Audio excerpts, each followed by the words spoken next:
શિક્ષણ રાજ્યમંત્રી રીવાબા જાડેજાના અધ્યક્ષસ્થાને જામનગર જિલ્લાની વિભાપર સરસ્વતી શિશુ મંદિર ખાતે સંસ્કૃત કક્ષનો લોકાર્પણ કાર્યક્રમ યોજાયો હતો।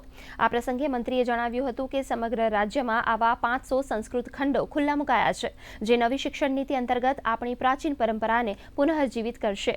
આ કક્ષ દ્વારા વિદ્યાર્થીઓ અને ગ્રામજનોને વૈદિક ગણિત, આયુર્વેદ, ચાણક્ય નીતિ અને કૃષિ વિજ્ઞાન જેવા વિષયોની માહિતી સરળતાથી મળશે। ત્યારે આ કાર્યક્રમમાં શાળાના ટ્રસ્ટીઓ, પદાધિકારીઓ અને મોટી સંખ્યામાં ગ્રામજનો ઉપસ્થિત રહ્યા હતા।